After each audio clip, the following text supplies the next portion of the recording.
আসসালামু আলাইকুম সবাইকে। আজকে অনেক দিন পরে ভিডিও করলাম। এতদিন তো হাটে গেলাম, গরু কিনলাম, এদিকে ব্যস্ত ছিলাম, আর খাবারের ভিডিও দিইনি, হাটের ভিডিও দিলাম। আজকে বাসায় যদিও সব গরুর মাংসের তরকারি, স্বাভাবিক কুরবানি ঈদ, তাই গরুর মাংসই থাকবে সবার বাসায়। আজকে হইল এই যে ডাটা, বড় বড় মোটা ডাটা দিয়ে গরুর মাংস।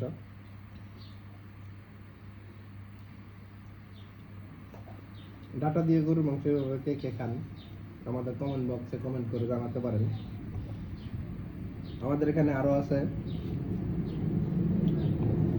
যে গরুর জুড়া মাংস, এই যে গরুর জুড়া মাংস, জুড়া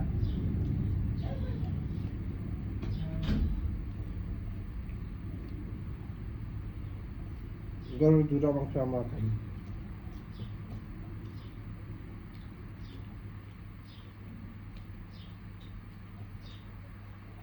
সবাইকে অনেক ধন্যবাদ। আমাদের ভিডিও দেখবেন, আমাদেরকে সাপোর্ট করবেন, যেন আমাদের চ্যানেলটা আরো বড় হতে পারে। আজকে এই পর্যন্তই। ইনশাল্লাহ আবার নতুন কোনো ভিডিও নিয়ে আপনাদের সাথে আবার দেখা হবে। আল্লাহ হাফেজ।